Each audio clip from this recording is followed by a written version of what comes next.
बिस्मिल्लाहिर्रहमानिर्रहीम। अस्सलाम वालेकुम नाज़रीन, मैं हूँ राजा नसीर फजल और आप देख रहे हैं राजा न्यूज़ नेटवर्क। 8 बंदों को कत्ल करने वाला फैज़ रसूल जब 8 बंदों को मार चुका था, 9वें बंदे के ऊपर हमला कर रहा था, ये मौके पर पहुँचे। इन्होंने अपनी जान की परवाह किए बगैर उस बंदे को फौरी तौर के ऊपर पहचाना, इतनी ईमानदारी के साथ फ़र्ज शनासी करते हुए बाकी लोगों की जान बचाई। क्या वाक़या पेश है, किस तरह इनको शक पड़ा उसके ऊपर, क्या उसके दिमागी तवाज़ुन दुरुस्त नहीं है, ये सारी बातें आज हम इनसे गुफ्तगू करेंगे। हम इनको राजा न्यूज़ नेटवर्क की तरफ से सबसे पहले शाबाशी देंगे, उसके बाद इंशाल्लाह हम इनको असनादी सर्टिफिकेट भी इरसाल करेंगे। इनके घर का एड्रेस लेने के बाद गवर्नमेंट ऑफ पंजाब से मुतालबा करेंगे कि इस तरह के नौजवानों को तरक्कियाँ दे के आगे लाना चाहिए। जो इस तरह के नौजवान फ़र्ज शनास हैं, जो कि महकमे के लिए खूबसूरत चांद की हैसियत रखते हैं, महकमे का नाम चांद की तरह रोशन करते हैं, ऐसे चेहरों को आगे आना चाहिए, उनको भरपूर मौका देना चाहिए और इनकी जो खुदादाद सलाहियतें हैं उनको बुरुए कार लाते हुए जराइम का खात्मा करने में अहम किरदार अदा कर सकते हैं ऐसे नौजवान।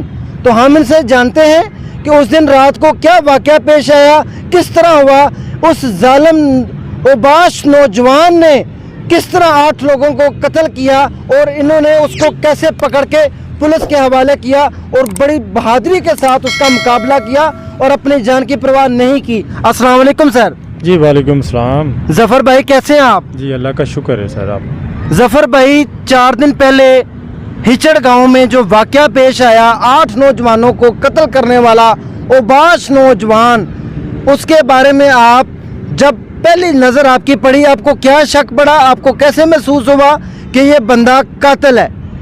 जी सबसे पहले तो मैं लाहौर में इधर तैनात हूँ, लारी अड्डे थाने में। तो यहाँ से मैं ड्यूटी ख़त्म करने के बाद अपने गाँव बस में बैठ के गया हूँ, स्टॉप पे उतरा। वहाँ से मैंने बाइक ली है। बाइक लेने के बाद मुझे महसूस हुआ कि मेरा पेट्रोल कम है। मैं पेट्रोल डलवाने की नीयत से पंप की तरफ रवाना हुआ।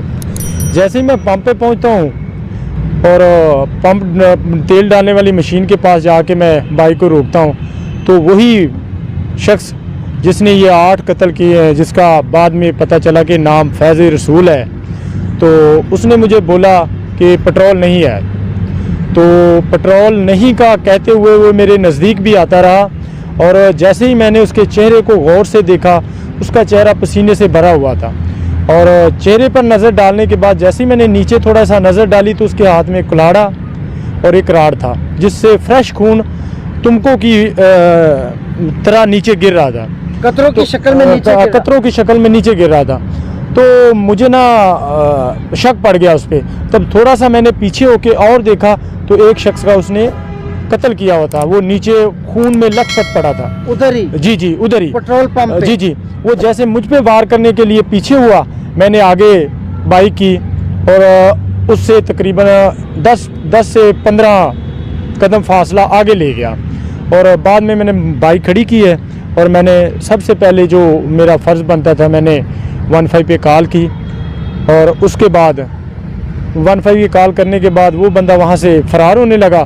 तो मैं भी उसको, जैसे उसने बाइक स्टार्ट की तो मैंने भी अपनी बाइक स्टार्ट की और उसके पीछे लगा दी। वो तकरीबन 10 से 15 मिनट कभी इस तरफ कभी लाहौर की तरफ हो जाता था, कभी नारवल की तरफ। ये हमारा नारवल रोड है, लाहौर रोड नारवल रोड है। तो हाँ जी, तो इसके ऊपर कभी उस तरफ हो जाता था, कभी इस तरफ। तो मैं उसके पीछे ही था, आंख मचोली खेलता रहा, आपको चकमे देता रहा कि मैं इसकी नज़रों से गायब हो जाऊं और छुपने में कामयाब हो जाऊं। लेकिन मैंने उसका जो पीछा नहीं छोड़ा और अपनी नज़रें तेज़ रखी उसके ऊपर कि ये कहीं मेरी आंखों से वाकई में ही गायब ना हो जाए कि इसने एक बंदा कत्ल किया है, कोई किसी गरीब माँ का बेटा है जो एक पंप पे 10 से 15 हज़ार रुपये की माहाना तनख्वाह पे रहता है अपने बच्चों का पेट पालने के लिए, और उसके साथ इसने इतनी ज़्यादती की है, उसे कत्ल कर दिया। तो वो इस तरह भागता रहा, तकरीबन उसने 6 से 7 किलोमीटर फासला इसी तरह किया। फिर वो एक गांव की तरफ टर्न ले लिया। जब उसने गांव की तरफ टर्न लिया है, गांव के बाहर ही 2 से 3 जंप है, 3 जंप है। तो जब वो जंप क्रॉस किए ना, तो मैं भी उसके पीछे बिल्कुल उसके नज़दीक हो गया। मुझे इस बात का कन्फर्म हो गया कि इसके पास ऐसी कोई चीज़ नहीं है जो मुझे नुकसान पहुंचाएगी, ना ही कोई पिस्टल है और ना ही कोई छुपाई हो तो वो अलहदा बात है, लेकिन नुमाया तौर पे कोई चीज़ ऐसी नज़र नहीं आ रही थी मुझे। तब मैं जंपों पे से गुजरा है ना, तो उसकी बाइक स्लो हो गई है। तो जैसे ही वो तीसरे जंप पे पहुंचा तो मैं उसके बिल्कुल साथ, यानी बिल्कुल हम आमने सामने बिल्कुल साथ बाइक हो गई। उसके साथ फिर मैंने अपनी जी मैंने अपनी टांग से उसे ना हिट किया। वो एक दीवार को लगा, दीवार को लगने के बाद बाइक उसकी गिर पड़ी है नीचे। जब गिरी है तो वो भाग के एक मदरसे में इंटर हो गया। मदरसे की एक तरफ से थोड़ी छोटी दीवार है और चारों तरफ से काफ़ी बड़ी बड़ी दीवार है कि बंदा अंदर इंटर हो जाए तो फलांग नहीं सकता दोबारा। तो इस तरह वो अंदर था, मैं बाहर था, लाइट गई हुई थी, मैं मोटरसाइकिल के लाइट से उसे ना देख रहा था कि यार ये अंदर है। मैं फिर उससे बात करने लग गया, मैं पुलिस वाला हूँ, आप बाहर आ जाओ, मैं आपको कुछ नहीं कहूँगा। तकरीबन मैं फिर उससे कुछ 2 मिनट मैंने बात की है। वो भागने का और कोई रास्ता नहीं था, गेट ही था, उधर वो आया। वो इसी नीयत से आया था कि मैं इस गेट से इससे थोड़ा सा चकमा दूंगा और भाग जाऊंगा, लेकिन मैंने उसको इस तरह गिरफ्त किया कि वो भागने के लायक रहा ही नहीं। फिर मैंने उसे नीचे गिरा लिया।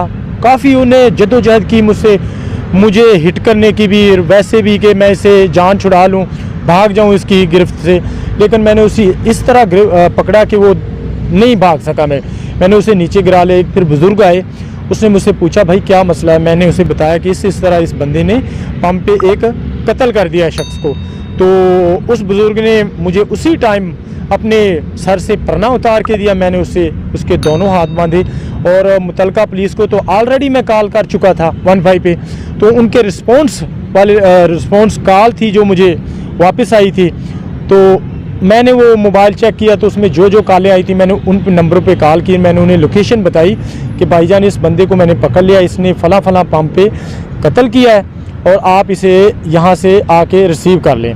तो तकरीबन 5 मिनट में वहाँ पे ताहिर है मेरे ख्याल से उनका नाम एएसआई साहब है, वो आए, उनके हवाले मैंने उसे कर दिया। जब आपने 15 पर कॉल की, आपको पुलिस ने कैसा रिस्पांस दिया? आपने अपना तारफ़ करवाया था? क्योंकि लोग कहते हैं कि जब एक दिन पहले इसने कुछ लोगों को ज़ख्मी किया था तो पुलिस ने हमें कोई रिस्पांस नहीं किया, आप क्या कहेंगे? जी, मैंने जब ताहिर एएसआई मेरे पास आए हैं, मैंने उन्हें बताया कि मैं एक पुलिस मुलाजिम हूँ, मैं लारी अड्डे थाने में तैनात हूँ, यहाँ मेरी रहाइश है, मेरा गांव प्रेमगढ़ी है, यहाँ मेरी रहाइश है, हचड़ मुझे स्टाफ लगता है। तो मैं घर जाने के लिए, ये सारा जो मामला मैंने आपको ऑलरेडी पहले बताया है, तो मैं उधर घर जा रहा हूँ तो ये मसला बना है, तो ये मैं पुलिस मुलाजिम लो।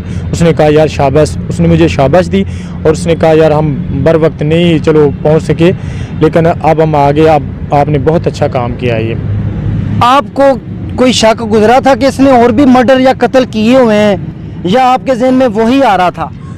देखिए, सबसे पहले तो मैंने जब इसे पंप पे देखा ना, तो मेरे जहन में एक ही सवाल आया कि मैंने कहा यार देखिए, एक कैशियर जो 10 से 15 हज़ार रुपये माहाना पे अपने बच्चों के लिए यहाँ सारी रात, सर्दी भी है और सर्दी नहीं भी है, बाहर का मौसम है, तो इसमें ये बेचारा सारी रात इधर बैठा रहता है, तो इसने इसे कत्ल कर दिया। वो मेरे जुनून है ना जो सर पे सवार हो गया। मैंने कहा बस ना इस बंदे को यहाँ से भागने नहीं देना।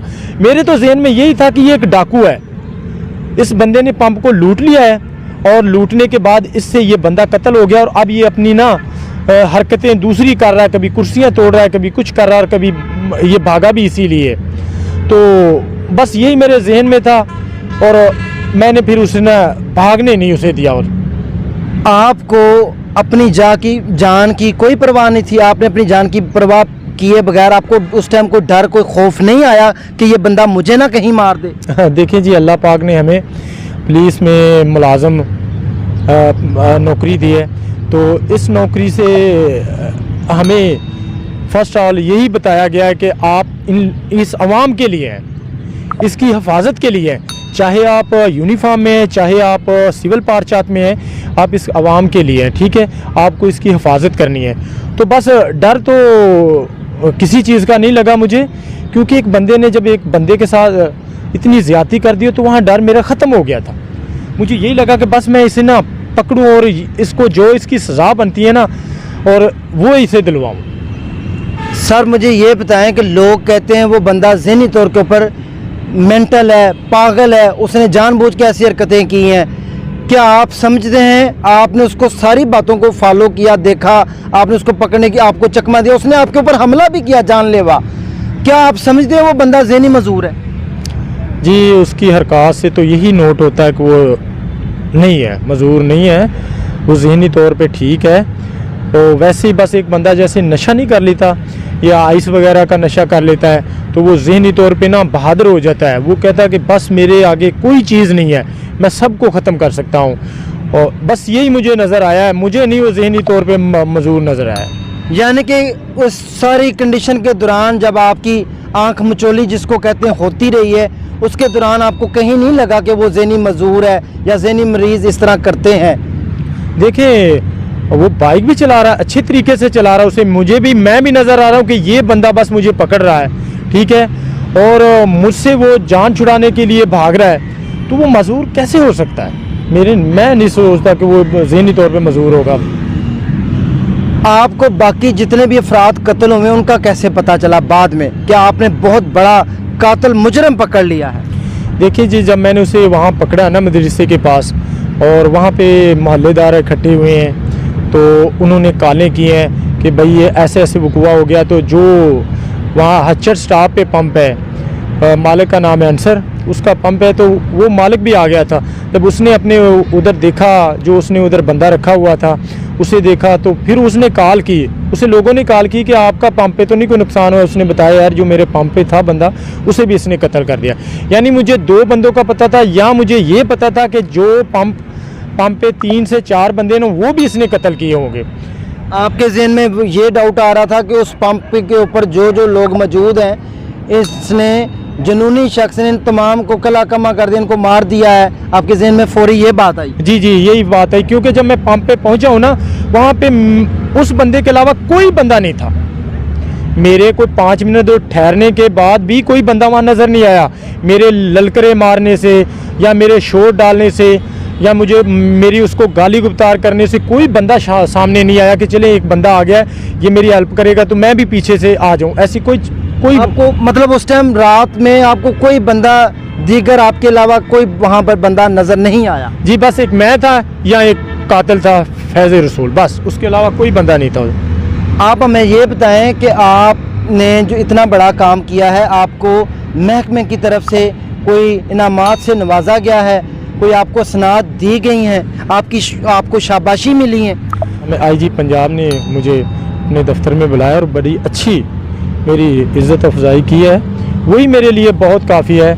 CC1 दिया उन्होंने और मुझे बड़ा अच्छे तरीके से उन्होंने मेरी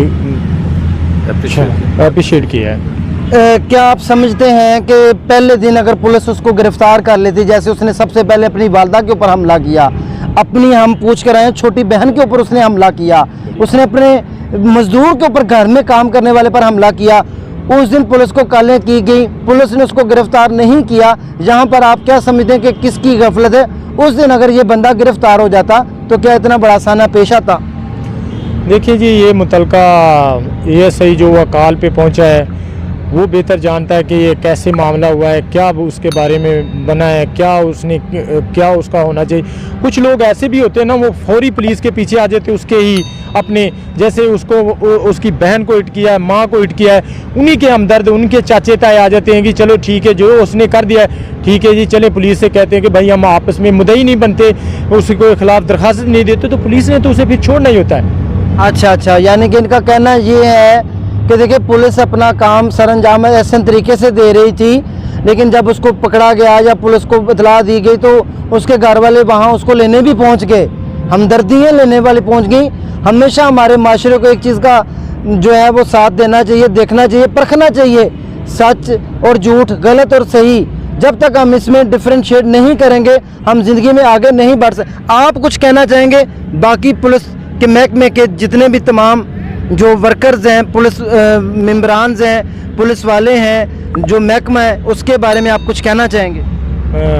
सर ठीक है, पुलिस का महकमा बड़े अच्छे तरीके से काम कर रहा है, लेकिन हालात के मुताबिक, वाक़यात के मुताबिक वो उन्हें उसी तरह चलना पड़ता है। जी नाज़रीन, जैसा कि आपने देखा ज़फ़र भाई की बहुत खूबसूरत गुफ्तगू आपने सुनी।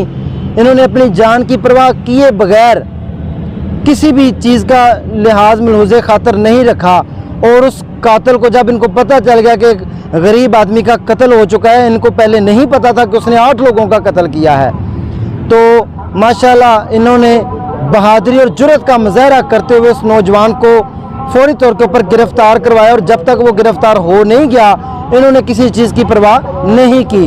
हमें आज हमारे पाकिस्तान को, हमारे महकमों को इस तरह के फ़र्ज शनास और बहादुर नौजवानों की ज़रूरत है। इसी के साथ अपने भाई राजा नसीर फजल को इजाज़त दें। इंशाअल्लाह नेक्स्ट सेगमेंट में दोबारा हाज़िर होते हैं। दुआओं में याद रखें। अल्लाह हाफ़िज़।